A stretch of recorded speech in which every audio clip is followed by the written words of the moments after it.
1100909, Program Studi Manajemen, Fakultas Ekonomi dan Bisnis Universitas Trisakti Sumbawa.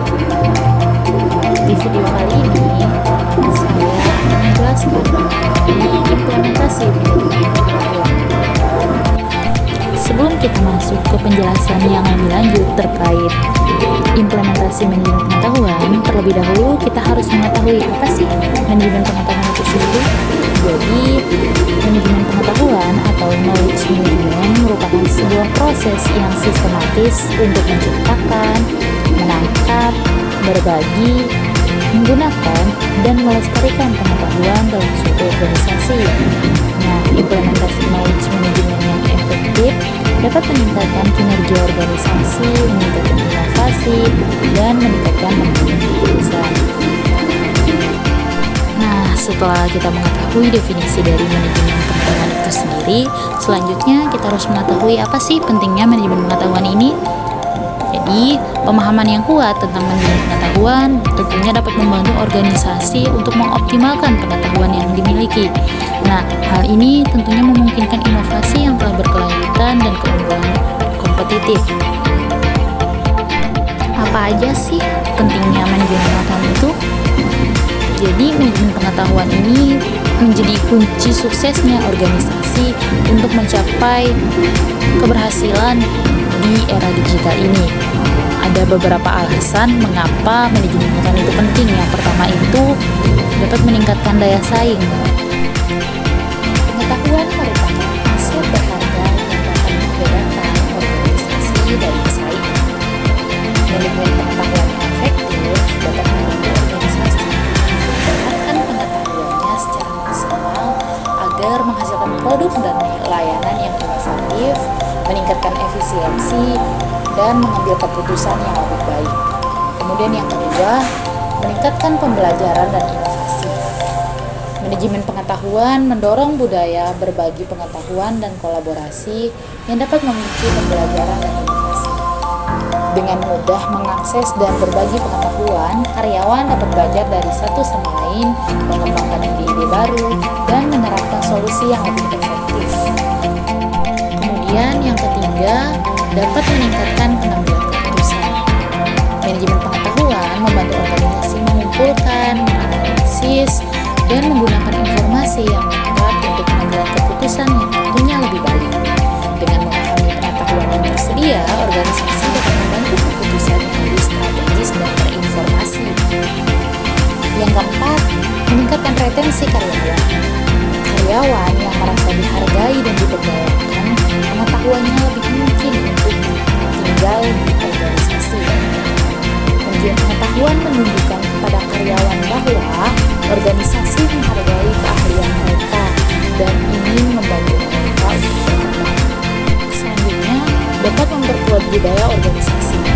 Manajemen pengetahuan dapat membantu membangun budaya organisasi yang terbuka, kolaboratif, dan berfokus pada pembelajaran. Nah, budaya ini dapat meningkatkan moral karyawan, motivasi, dan produktivitas. Selanjutnya ada komponen manajemen pengetahuan. Manajemen pengetahuan terdiri dari akuisisi pengetahuan, penyimpanan informasi, penyebaran pengetahuan, dan pemanfaatan pengetahuan. Integrasi yang lebih baik dari komponen ini sangat penting. Selain komponen-komponen itu, manajemen pengetahuan juga dapat terdiri dari beberapa komponen lain seperti yang pertama, orang. Orang dalam organisasi adalah sumber utama dari pengetahuan itu. Manajemen pengetahuan harus fokus pada pengembangan dan retensi talenta serta mendorong kolaborasi dan berbagi pengetahuan. Kemudian yang kedua, proses. Proses pada manajemen pengetahuan mencakup semua langkah yang diambil oleh organisasi untuk mengidentifikasi, menciptakan, menangkap, menyimpan, berbagi, dan menggunakan pengetahuan. Proses ini harus dirancang dengan baik dan mudah digunakan oleh semua karyawan. Kemudian ada teknologi. Teknologi tentunya dapat mendukung semua aspek manajemen pengetahuan dari penyimpanan dan akses pengetahuan hingga kolaborasi dan pembelajaran online. Memilih teknologi yang tepat sangat penting untuk keberhasilan manajemen pengetahuan. Kemudian komponen terakhir yaitu konten. Konten adalah pengetahuan itu sendiri yang dapat berupa dokumen, laporan, presentasi, video, atau sejenisnya. Manajemen pengetahuan harus memastikan bahwa konten yang dibuat itu mudah diakses, relevan, dan tentunya terkini. Selanjutnya ada strategi implementasi. Pemilihan teknologi informasi, pengembangan budaya organisasi, dan pemberdayaan karyawan merupakan strategi yang utama dalam implementasi manajemen pengetahuan. Selain strategi utama, ada beberapa strategi implementasi manajemen pengetahuan. Yang pertama, menilai kebutuhan. Organisasi harus terlebih dahulu menilai kebutuhan manajemen pengetahuannya dengan mengidentifikasi pengetahuan apa yang perlu dikelola, siapa yang membutuhkannya, dan bagaimana cara terbaik untuk mengaksesnya. Selanjutnya, membuat strategi. Setelah memahami kebutuhannya, organisasi harus mengembangkan strategi manajemen pengetahuan yang jelas dengan tujuan, sasaran, dan rencana tindakan yang terukur. Ketiga, membangun infrastruktur. Organisasi perlu membangun infrastruktur manajemen pengetahuan yang dapat mencakup teknologi, proses, dan budaya yang mendukung berbagi pengetahuan. Selanjutnya yakni mengelola konten. Organisasi harus mengembangkan sistem untuk mengelola konten manajemen pengetahuan, termasuk pembuatan, kurasi, penyimpanan, dan akses. Selanjutnya mempromosikan penggunaan. Organisasi juga perlu mempromosikan penggunaan manajemen pengetahuan kepada karyawannya dan menyediakan pelatihan dan dukungan yang diperlukan. Dan strategi yang terakhir itu yakni mengukur dan mengevaluasi. Organisasi harus secara berkala mengukur dan mengevaluasi efektivitas manajemen pengetahuannya dan membuat penyesuaian yang diperlukan.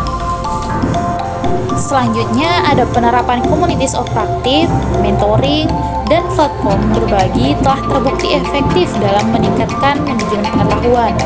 Yang pertama, COP atau Communities of Practice merupakan kelompok orang yang memiliki minat dan tujuan yang sama. Nah, mereka ini dapat menyediakan forum untuk berbagi pengetahuan, pengalaman, dan praktik terbaik. Yang kedua ada mentoring. Mentoring adalah hubungan antara karyawan yang lebih berpengalaman dan kurang berpengalaman. Nah, mentoring ini dapat membantu karyawan baru untuk mempelajari pengetahuan dan keterampilan baru, serta dapat membangun jaringan profesional. Yang ketiga itu ada platform berbagi atau platform sharing. Platform berbagi online memungkinkan karyawan untuk berbagi dokumen, laporan, presentasi, dan lainnya. Platform ini dapat membantu perusahaan dalam membuat pengetahuan mudah diakses dan mendorong kolaborasi. Nah, dengan penerapan COP, mentoring, dan platform sharing, tentunya dapat membantu organisasi dalam menciptakan budaya berbagi pengetahuan yang kuat dan meningkatkan efektivitas manajemen pengetahuan secara keseluruhan. Manajemen pengetahuan atau knowledge management adalah disiplin penting bagi organisasi yang ingin sukses di era digital ini. Dengan menerapkan strategi manajemen pengetahuan yang efektif, organisasi dapat meningkatkan daya saing, meningkatkan pembelajaran dan inovasi, membuat keputusan yang lebih baik, meningkatkan retensi karyawan, dan memperkuat budaya organisasi. Itu saja penjelasan dari saya. Semoga dapat bermanfaat bagi para penonton dan pendengar. Lebih dan kurangnya saya mohon maaf. Wabillahi taufiq wal hidayah. Wassalamualaikum warahmatullahi wabarakatuh.